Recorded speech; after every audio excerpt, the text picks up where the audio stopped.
இயேசு உங்களை நேசிக்கிறார். பிரியமானவர்களே, இந்த நாளில் ஆண்டவர் நம்மளோடு பேசும்படியாய் வேதத்திலிருந்து ஒரு 3 வசனங்களை கூட வாசித்து ஆண்டவர் நம்மளோடு இடைபடுகிற காரியத்தை பார்ப்போம். அது யோவேல் தீர்க்கதரிசியின் புஸ்தகம் 1வது அதிகாரம் 1, 2, 3 வசனங்கள் இப்படியாக சொல்லுகிற 4 வசனங்கள். பெத்துவேலின் குமாரனாகிய யோவேலுக்கு உண்டான கர்த்தருடைய வசனம், முதியோரே இதை கேளுங்கள், தேசத்தின் சகல குடிகளே செவி கொடுங்கள். உங்கள் நாட்களிலாவது உங்கள் பிதாக்களின் நாட்களிலாவது இப்படிப்பட்டது சம்பவித்தது உண்டோ? இதன் செய்தியை உங்கள் பிள்ளைகளுக்கு தெரிவியுங்கள். இதை உங்கள் பிள்ளைகள் தங்கள் பிள்ளைகளுக்கும் அவர்கள் தங்கள் பிள்ளைகளுக்கும் சந்ததியாருக்கும் தெரிவிக்க கடவர்கள். பச்சை புழு விட்டதை வெட்டுக்கிளி தின்றது, வெட்டுக்கிளி விட்டதை பச்சை கிளி தின்றது, பச்சை கிளி விட்டதை முசுக்கொட்டை பூச்சி தின்றது. வெறியரே விழுத்து ஆளுங்கள். பிரியமானவர்களே, இந்த தீர்க்கதரிசிக்கு ஆண்டவருடைய வார்த்தை வருகிற ஒரு தீர்க்க தரிசனமான வசனத்தை இஸ்ரவேல் ஜனங்கள் ஆண்டவருடைய பிள்ளைகளுக்கு நீ இதை சொல்லு அப்படி என்று சொல்லுகிறார். அவருடைய கற்பனைகளை மறந்து, அவருடைய நியாயப்பிரமாணங்களை மறந்து அவர்கள் செய்கிற காரியங்கள் அத்துமீறி நடக்கிறது நிமித்தமாய் எத்தனையோ வசனங்களை அவர்கள் கேட்டு விட்டார்கள். நியாயப்பிரமாண புஸ்தகத்தை படித்து விட்டார்கள், வேதத்தை முழுமையாய் வாசித்து விட்டார்கள். அவர்களுக்கு பல ஆயிரக்கணக்கான ஆண்டவருடைய வார்த்தைகள் அறிவிக்கப்பட்டு விட்டது. ஆனாலும் அவர்கள் அதை உணராதபடிக்கு இருக்கிறபடியினாலே இதுவரைக்கும் அவர்கள் பார்த்திராத கண்டிராத தேசத்தில் நடக்கக்கூடிய கொடிதான சம்பவங்களை குறித்து அவர்களுக்கு மீண்டுமாய் எடுத்துரைத்து, இப்படி ஒரு சம்பவம் நடந்தது, எந்த ஆண்டும் நாங்கள் எங்கள் பிதாக்களின் நாட்களில் கூட ஒரு 3 வருடம் 2 வருடம் வீடில் நாங்கள் அடைபட்டது இல்லை. பெரிய கொள்ளை நோயினால் உலக தேசம் எங்கும் எல்லாம் முடக்கப்பட்டு இருந்த ஒரு காரியத்தை குறித்து உன் பிள்ளைகளுக்கு சொல்லு. அவர்கள் அவர்களுடைய பிள்ளைகளின் பிள்ளைகளுக்கும் அவருடைய சன்னதிகளுக்கும் சொல்லும்படியா ஆண்டவர் இந்த இடத்துல அவர் பேசுகிற காரியத்தை நாம் பார்க்க முடியும் தீர்க்கதரிசியின் மூலமாய். ஒருவேளை ஒரு லாக்டவுன் என்ற ஒரு காரியம் நமக்கு வந்தது, அதை குறித்ததான அக்கறையற்றவர்களாய் மாறிவிட்டோம். அது அவ்வளவுதான், முடிஞ்சு. ஆனா அதை நினைத்து பார்ப்போமேனால் 2 வருடம் வீட்டிற்குள் அடங்கி இருக்கக்கூடிய ஒரு சூழ்நிலை, வெளியே போனா சாவு மரணம் என்கின்ற அந்த ஓலமான சத்தம் நம் காதில இன்னும் தொலைத்து கொண்டிருக்கிறது. அதை மறந்து விட்டோம். பிரியமானவர்களே, இது சர்வ வல்லமையுள்ள தேவன், அவர் செய்கிற காரியம் என்பதை நாம் மறந்துவிட்டு மீண்டும் என்ன செய்யறோம், நம்ம பிள்ளைகளுக்கு அதை குறித்ததான எச்சரிப்பின் செய்தியை கொடுக்காதபடிக்கு ஆண்டவர் சொல்லுகிறார், இப்படிப்பட்டதான காத்து உன் பிதாக்களின் காலத்து முற்பிதாக்களின் காலத்தில் நடந்தது உண்டோ? இப்ப நடந்துச்சு, இதை உன் பிள்ளைகளுக்கு சொல்லு. உன் பிள்ளைய அவங்க பிள்ளைகிட்ட சொல்லணும். உன் சன்னதியை இந்த காரியத்தை அவர்களுக்கு அறிவிக்கும்படியாய் ஆண்டவர் அற்புறுத்துகிறதை நாம் பார்க்க முடிகிறது. பிரியமானவர்களே, பச்சை கிளி விட்டதை பச்சை புழு விட்டதை வெட்டுக்கிளி தின்றது, வெட்டுக்கிளி விட்டதை பச்சை கிளி தின்றது, பச்சை கிளி விட்டதை முசுக்கொட்டை பற்றி தின்றது என்று சொல்லுகிற வெறியர்களே விழித்திருங்கள். அடுத்து ஒரு பெரிய சுனாமி வந்தது. லட்சக்கணக்கான ஜனங்கள் மரித்து போனார்கள். நம் கண்களுக்கு முன்பதாக எத்தனை இனங்கள், நம்முடைய சொந்தங்கள் பந்தங்கள் மரித்து போனார்கள். அதை குறித்ததான பயமற்ற ஒரு சூழ்நிலை. இது யாருடைய செயல்? இயற்கையின் என்று எளிமையாய் சொல்லிவிட்டு போகிறோம். தேவ கோபாக்கினை வரும் பொழுது இப்படிப்பட்டதான காரியம், இயற்கைக்கு அப்பாற்பட்ட காரியத்தை ஆண்டவரால் செய்ய முடியும். அதை முன்குறித்து அவர் எச்சரிக்கிற ஒரு செய்தி என்பதை புரிந்து கொள்ளாதபடிக்கு இப்படிப்பட்டதான காரியத்தை மறந்து போய் விடுகிறோம்.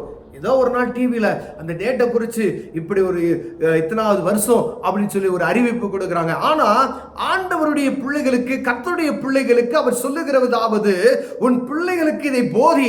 ஏயா இப்படிப்பட்டதான காரியம் எப்பயுமே நடந்ததில்ல, இது பயங்கரமான ஒரு காரியம். ஒரு பெரிய மலை உருண்டு வருகிறது, அப்படியே ஜனங்களை வாரிக்கொண்டு போகிறது. மலையில இருக்கக்கூடிய எல்லாம் அப்படியே வாரிக்கொண்டு போகிறது. ஜனங்களை அள்ளி எடுக்கிறார்கள். ஏதோ ஒரு மேக மூட்டம் என்று சொல்லப்படுகிறது. அங்கிருந்து தண்ணி புறப்பட்டு வந்து ஒரு இரவுக்குள்ளாய் ஒரு ஊரை அழித்து கொண்டு போகிறது. இதை என் என் முதியோர்கள் காலத்தில் நான் இப்படிப்பட்ட காரியத்தை நான் பார்க்கலையே. ஆனா இப்பொழுது தேசத்தில் இப்படிப்பட்டதான காரியம் நடந்து கொண்டு இருக்கிறது. இந்த காரியத்தை உங்க பிள்ளைகளுக்கு எதுக்கையா சொல்லணும் அப்படின்னா, இது ஆண்டவருடைய கோபாக்கினை. நீ வேத புத்தகத்தை வாசிக்கணும், நியாயப்பிரமாண புஸ்தகத்தை கடைபிடிக்கணும். அவர் சொன்ன கற்பனைப்படி நாம் நடக்கும் பொழுது இப்படிப்பட்டதான காரியம் வராமல் இருப்பதற்கு தடுப்பதற்கு, ஆண்டவர் நம்மை தப்பிவித்துக் கொள்வதற்கு, அவரை பற்றி அவரை சார்ந்து காத்து கொள்ளும்படியாய் அவர் நம்மை குறித்து எச்சரிக்கையாய் இருக்கும்படியாய் இதை உங்களுக்கும் உங்கள் பிள்ளைகளுக்கும் உங்கள் பிள்ளைகளுடைய பிள்ளைகளுக்கும் போதி என்று நம்மை அடுத்து சொல்லிக் கொண்டு இருக்கிறதை நாம் பார்க்க முடிகிறது பிரியமானவர்களே. ஆனா நமக்கே அது மறந்து போச்சு. ஏன்னா அடுத்து நம்முடைய தொழில், நம்முடைய வியாபாரம், அடுத்த பிழைப்பு, வயிற்றுக்கான பிழைப்புகளை நாம் பார்க்கும்படி அழைக்கப்படுகிறோம். ஆனா இஸ்ரவேல் ஜனங்களுடைய காரியங்கள் பாருங்க, ஆண்டவரும் அவரும் வேலையும் ஆண்டவரும் அவர்கள் சார்ந்து தான் இருப்பாங்க. ஆண்டவருக்கு பயந்து அப்படியே நடந்து அப்படியே போக, மேகஸ்தம்பம் வந்தா ஒன்று இருப்பாங்க, மேகஸ்தம்பம் வெளியே போகும்போது வேலைக்கு போவாங்க. அவருடைய அந்த ஆண்டவரோடு இணைந்து நடக்கிற ஒரு காரியத்தை நாம் பார்த்தோம். ஆனால் அதை தான் ஆண்டவர் விரும்புகிறார். என்னோடு இணைந்து நீ நட, உலகத்தை பார்க்காத, என்னோடு இணைந்து நீ நடக்கும் பொழுது ஆண்டவர் நான் உன்னை பாதுகாக்க வல்லமையுள்ளவராக இருக்கிறார். தேசங்கள் எல்லாம் அக்கிரமங்கள் பெருகி கொண்டே இருக்கிறது, பாவங்கள் பெருகி கொண்டே இருக்கிறது. ஆனாலும் உன்னை நான் பிரித்தெடுத்து வைத்திருக்கிறேன். நீயும் அதே காரியத்தை செய்து ஜனங்களோடு ஒன்று கலந்து அதே காரியத்தை நீ செய்வாயானால் இப்படிப்பட்டதான ஆபத்துகள் வரும்போது அதற்கு தப்பித்துக் கொள்வதற்கு வழி இல்லாமல் போய்விடும் என்பதை ஆண்டவர் நம்மளோடு எச்சரிப்பின் செய்தியை சொல்லிக் கொண்டிருக்கிறார். பிரியமானவர்களே, என்ன நடக்கும்?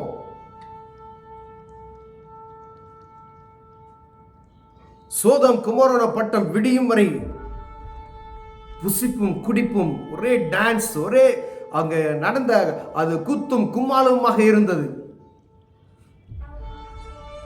ஆனா விடிஞ்சதும் ஒரு தேசமே இல்லாமல் போய்விட்டது. புல்லு கூட முளைக்காத நிலைமை இன்னைக்கு வரைக்கும் இருக்கிறது. கந்தகமும் அக்கினியும் அந்த பட்டணத்தை பட்சித்து போட்டதை நாம் வேதத்தில் வாசிக்கிறோம். பிரியமானவர்களே, இன்னைக்கு ஒரு காட்சி பொருளாய் இருக்கிறதை பார்க்கிறோம். ஆனால் உணர்வற்று போனவர்களாய் இருக்கிறோமே. இது தேவனுடைய கோபாக்கினை என்பது இன்று வரைக்கும் நமக்கு உணர்வில்லாதபடி இருக்கிறது. வாசிக்கிறோம், பிரசங்கங்களை கேட்கிறோம், இது தேவ கோபாக்கினை நிமித்தம் வந்தது. அந்த பட்டணத்தினுடைய சூழ்நிலைகள் இதுதான். அந்த பட்டணத்தில் நடந்த பாவத்தின் நிமித்தமாய் இங்கு இப்படிப்பட்டதான காரியத்தை ஆண்டவர் அனுமதித்தார் என்பதை நாம் அறிந்திருக்கிறோம். ஆனா நம்ம பிள்ளைகளுக்கு சொல்லிக் கொடுக்கிறோமாயா?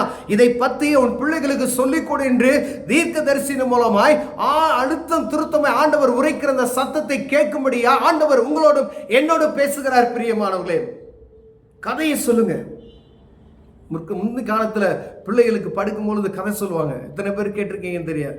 இப்ப சொல்லுங்க, இப்படி ஒரு சம்பவம் நடந்துச்சு, இந்த காரியம் ஆண்டவர், இது உண்மையான கதை, கட்டுக்கதை அல்ல.